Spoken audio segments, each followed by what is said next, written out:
இதை தவிர யார் இதற்கு சரியான விளக்கம் சொல்ல முடியும்? மந்திரமாவது நீர். மந்திரம்னா நமசிவாய மந்திரம் கிடையாது, மண்ணும் திறம். ஒரு பொருளை அடைவதற்கான வழியாக உறுதுணையாக இருப்பது நீர். ஏனெனில் திருநீர் அணிந்தால் நீங்கள் வாய் மெய் பேசுவார்கள், வாயிலே மெய் மட்டும்தான் பேசுவார்கள். இவர்கள் உள்ளம் தூய்மையை தான் அணிந்துள்ள திருநீற்றை போல என்று உங்களை நம்பி வாழ்க்கை எல்லோரும் உங்களை ஏற்றுக்கொள்வார்கள். அப்பொழுது உங்கள் வாழ்க்கை சிறப்பாக இருக்கும். ஆக மந்திரமாவது நீர். நாம் மண்ணும் திறம். இந்த உலகத்தில் எதையெல்லாம் அடைய நினைக்கின்றோமோ அத்தனைக்கும் உறுதுணையாக இருப்பது நீர். வானவர் மேலது நீர். இந்திராதி தேவர்கள், மகாவிஷ்ணு எல்லோருமே திருநீர் அணிந்துதான் இருக்கிறார்கள் அப்படிங்கிறார். சுந்தரமாவது நீர். திருநீர் வச்சு பாருங்க, நீரில்லா நெற்றிப்பாள் அப்படின்னாரு ஔவையார். திருநீர் இல்லாத நம்ம பாலசுப்ரமணியா கோட் போட்டுட்டு அதுல இருக்கிற போட்டோ பார்த்தா எனக்கு கடுப்பு ஆகுது. ஏன்னே தெரியல. அவரு கொஞ்சம் நெத்தி நிறைய திருநீர் வச்சு அப்படி அழகா ஒரு போட்டோ போட்டாருன்னா அவர் இன்னும் அழகா இருப்பாரு. ஐயா கண்டிப்பாக. அப்ப இன்னொரு பாலசுப்ரமணியன் ஐயா வந்திருக்காங்க.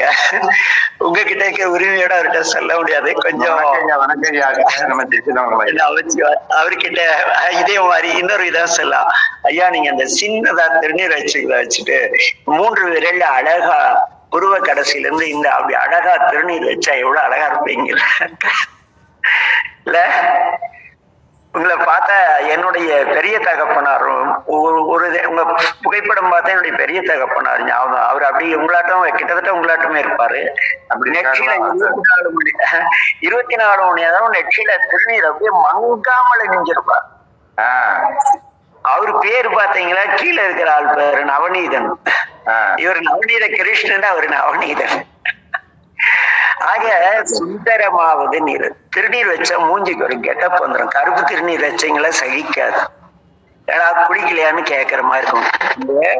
மணிவாசல சுண்ண வெந்நீர் அணிந்து வெள்ளையா இருக்கிறது எந்த திருநீரா இருந்தாலும் வாங்கி அணிங்க. அது ஒண்ணு சாமி கோச்சிக்க மாட்டார். இது புற அடையாளம் மட்டுமே. நீங்கள் உள்ள தூய்மையராக இருக்கின்றீர்கள் என்பதை உலகு காட்ட நீங்கள் ஆசைப்பட்டால் அது சித்தனாதா இருந்தாலும் சரி, அந்த ஏதோ ஒண்ணு வெள்ளை கலரா தண்ணியில கலைச்சா வருதா, நெத்தியில வச்சா கருப்பாகாம இருக்கா, அந்த திருநீரை வாங்கி அணிங்க சாமி. யாராவது பாலகிருஷ்ண ஐயா நீங்க அடுத்த தடவை வந்தீங்களா, சித்தர் கோயில் அன்னைக்கு வந்தீங்களே, ஒரு பை நிறைய அள்ளிக்கிட்டு போயிருக்கலாம் இல்ல வெந்நீர். அதெல்லாம் யாரும் அள்ளிக்கிட்டு போக மாட்டேங்க. கருப்பு திருநீர்னா 500 ரூபா போட்டுவாங்க. ஆக சுந்தரமாவது நீர். துதிக்கப்படுவது திருநீர் போய் அவனாவது கும்பிடுவான்னா அப்படி கிடையாது. நீங்கள் சிவாலயத்தில் நெற்றி நிறைய திருநீர் அணிந்து செஞ்சீங்கன்னா பார்ப்பெல்லாம் அவங்கள அறியாத நம்மளை வணங்குவா. என்ன துதிக்கப்பட எல்லோரும் பார்த்தது, ஒரு சிவருமான் திருநீர் அணிஞ்சிருக்காருப்பா, உள்ளம் தூய்மையர், உடை தூய்மையர், செயல் தூய்மையர்னு நம்மள என்ன பண்ணுவாங்க, வணங்குவாங்க. துதிக்கப்படுவது நீர். தந்திரமாவது நீர். தந்திரம்னா தன்னம்பிக்கைன்னு ஒரு பொருள் உண்டு. தந்திரம் அது ரகரம் மாறி வரும். ஆனா இந்த இடத்துல தந்திரம் என்பது புத்திசாலித்தனத்தை காட்டக்கூடிய ஒரு வார்த்தை. அவன் சரியான தந்திரக்காரன்ப்பா, எங்க விட்டாலும் ஜெயிச்சுட்டு வந்துருவாம்பாங்க, கேள்விப்பட்டிருப்பீங்க எல்லோரும். ஐயோ அவன் சரியான தந்திரசாலிப்பா, எந்த பிரச்சனை இருந்தாலும் தப்பிச்சுட்டு வந்துருவான். அப்ப தந்திரம் என்பது என்ன? புத்திசாலித்தனத்தின் ஒரு தனி பெயர் அது தந்திரம். ஆக உங்களை பார்த்தாலே அவனுடைய ஐயா திருநீர்லாம் வச்சிருக்காருப்பா, அவர்கிட்ட இங்கெல்லாம் அசிங்கமா பேசாத. இந்த வார்த்தை நான் நிறைய இடத்துல டீ கடைகள்லாம் போயிட்டு நிக்கக்குள்ள, டேய் அந்த ஐயா திருநீர் வச்சிருக்காரு, இப்படி எல்லாம் அசிங்கமா பேசாதீங்களா. அப்ப அவன் நெறிப்படுறான்ல.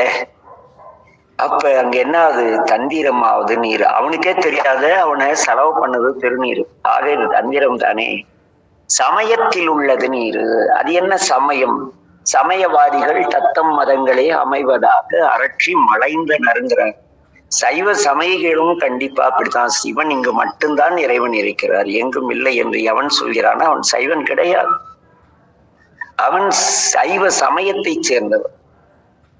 எல்லாம் சிவம், எல்லாம் சிவன் என்ன நின்றாய் போற்றி என்று படித்து ஆலயத்தில் இருக்கும் எல்லா திருமேனிகளையும் உண்மை உணர்ந்து அந்த சைவ நன்னெறி வாழ்பவர்களுக்கு சைவ நன்னெறியாளர்கள் இருக்காங்க இல்லையா, அவங்க அவர்களால் உருவாக்கப்பட்ட பயிற்சி கூடம் தான் சமயம். ஆக சமயத்தில் உள்ளது நீர். ஒரு சமயத்துக்குள்ள நீங்க வரீங்கன்னா கிறிஸ்டினா சிலுவை மாட்டுவோம், இஸ்லாத்துல குள்ளா போட்டுடுவாங்க, திருமண் அணிவிப்பாங்க வைஷ்ணவர்கள். மற்ற எல்லா இடங்களிலும் திருநீரை வழங்கப்படும். காளியம்மன், மாரியம்மன், விநாயகர், முருகர், எந்த கோயில் போங்க, முனிப்பசாமி, கருப்புசாமி, வெள்ளசாமி, எல்லா சாமி கோயிலும் எது கொடுக்குறாங்க? திருநீர் கொடுக்குறாங்க. ஏன்னா எல்லோரும் யாரு? இந்துக்கள்ங்கிற பொது கேட்டகரியில இருக்கிற சமயத்தில் உள்ளவர்கள். இந்து சமயம் அப்படி வச்சுக்கோமே. ஆக சமயத்தில் திருநீர் அணிஞ்சம் பூரா இந்துங்கிறான். அதுல விநாயகர் கும்பிடுறப்பா, முருகர் கும்பிடுற, மாரியம்மன், காளியம்மன், பெரியாண்டிச்சி, கருப்புசாமி, பேச்சு, எவ்வளவு பேரை கும்பிடுற. அதனால சமயத்தில் உள்ளது இந்த நீ இந்த சமயத்தை அடையாளம் காட்டக்கூடியது நீர். சரி, இந்த நீர் எத்தன்மையுடையது?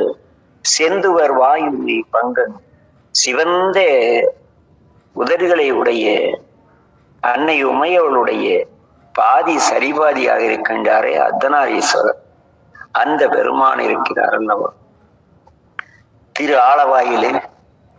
அந்த ஆலவாய் ஏன் அந்த ஆலவாய்க்கு சிறப்புன்னா, பாம்பு சுத்துறதுனால மட்டுமில்ல, இவர் கழுத்திலேயே விஷத்தடக்கி நம்மளை காப்பாத்தவர் திருநீலகண்டத்தர். ஆக திரு ஆலவாயான் திருநீரே என்று இந்த முதல் பாடல் சொல்லும். ஆக திருநீர்னா என்ன?